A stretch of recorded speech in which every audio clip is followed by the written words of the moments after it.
ladies and gentlemen, welcome to VFG Movie Reviews with your host, Tim Williams. How's it going, guys? Welcome to VFG Movie Reviews, and this is my review for Aquaman and the Lost Kingdom. Before I start with this review, let me show off what I got at the theater for this.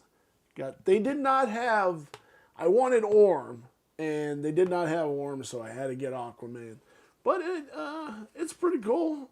I dig it. It's pretty dope. And then, of course, got the cup, got the bucket. Nice metally bucket, beautiful blue. Look at that. Got the Aqua Dude right there. We got Manta. Beautiful. Beautiful.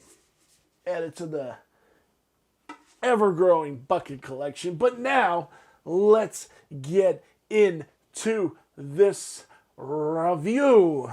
And boy, ding dong, the DCEU is finally dead. And I'm going to briefly speak on this, on why it died. Do you want to know why it died, guys? Because DC fans did not support the other movies that came out. Black Adam, Shazam, Blue Beetle. They did not care about those movies. Once their Big Daddy Zack got booted off the projects, they did not give a shit. And you could have kept having more DC movies without a reboot if you would have made those movies profitable and shown that they were still there. And now, James Gunn is going to come in and knock it out of the park, because you know he is. And we're going to get some good DCEU movies, which I am going to go back and I'm going to review all the DCEU movies that I didn't cover on this channel really soon. Look for those. I'm also doing the MCU movies that I have not reviewed yet. If you want movies to continue, support them. Once you stop giving money, it's all over. And now Zach's over at Netflix doing really bad movies over there. So, beautiful. Exactly. And we're never getting the David Ayer cut of Suicide Squad. It's never happening. Never going to happen. Just get that out of your mind. But let's get back to Aquaman and the Lost Kingdom. This buddy cop comedy, for the most part. We have Manta, who should have definitely not been the main bad guy. They could have came up with anybody else in the pantheon of Aquaman villains. I mean, could have done Starro. That could have, could have done Starro. That led into why Starro was, they could have done anything. They literally could have done anything other than Manta. He's just not a cool villain. He's a cool side guy. Like the guy that teams up with the bigger guy to do the bad stuff. He's just not that good. And he's played by a tremendous actor. But the character itself is not a good character. It's a guy who wears a suit to be underwater. Break the suit, the guy dies. It's dumb. It's dumb. But in this movie, they decided, we're going to give him some magical abilities and all this other shit. And it's still so bad and stupid. And the whole plot to get from A to B to C was just dumb. Yahya Abdul-Mateen II, the man is a brilliant actor, just wasted in this role. We have Jason Momoa returning as Aqua Dude, and he's great. He's great as Aquaman. He's great. Except for at the end of this movie where he's like, I am Aquaman, yahoo! And fucking jumps off or whatever. That was bad. That was so bad. And you could tell that was a reshoot because it's all green screened. All of it. And it's just so bad. It's just so bad. I'm going to tell you some good parts about this, but we gotta go from A to B to get there, baby. Patrick Wilson as King Orm. Orm was great in this movie. Way better than he was in the first movie, or I might be misjudging things. He was so damn good in this movie.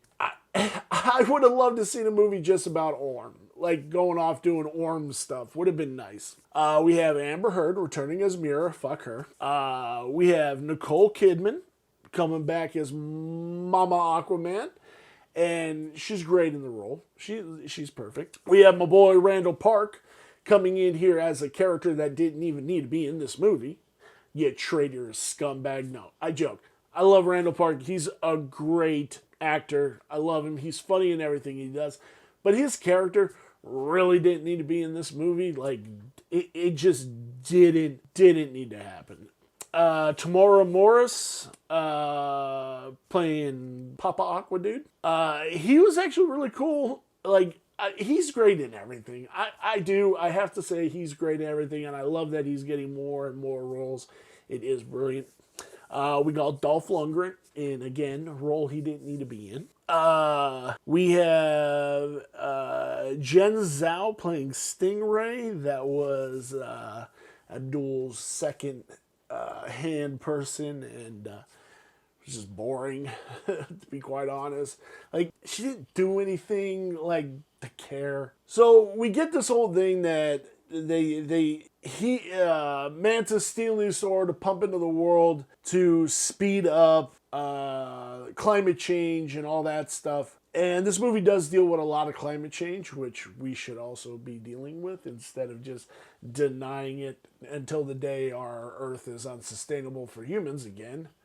Can't wait for that to happen. Hopefully I'll be long fucking dead by that time.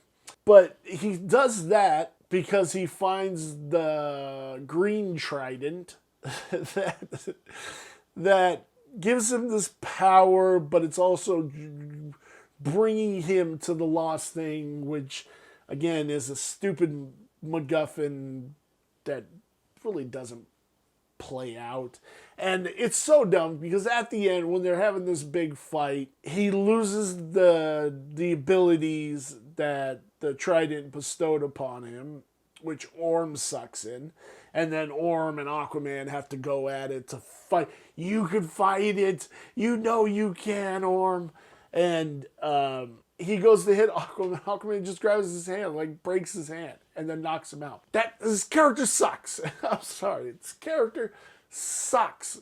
Why did this movie not do good? Because you made the main bad guy just sucky. And then we had the battle of wills between Orm wanting the Green Trident's powers, but then Aquaman wanted it too to save Orm. And then it just all goes. And at the end of this movie, they reveal Atlantis to the Earth and all this stuff. And then we get that I am Aquaman. Yo-wee! And he fucking jumps. This movie was so bad, guys. I'm sorry. This movie was so goddamn bad. And I am so glad that it's just dead and over with. And I'm so happy. I really, really am just so happy that this is dead and over with. I really am. Where does this lie on my 5-star review scale? The story is a 3. The cinematography is a 3. The characters, the only reason I didn't give it 2 stars, it was because I really liked Orm. He was the standout of this movie. He really, really was. The design of this movie is brilliant. I like everything. Their costuming, their like the set pieces of what wasn't green screen was absolutely brilliant. It really was. It really was. Which brings the total to 3.25. Let me know down below, guys, what you thought of Aquaman and the Lost Kingdom. Right? Lost? Yeah. Yes. I'd sure love to hear it, guys. Thank you for watching these reviews. I love doing them. You know that. All I ask for you is give me a thumbs up. That's all I ask for. And a subscribe. Let's make this channel grow in 2024, baby. Woo! And I will see you in my next review. Bye.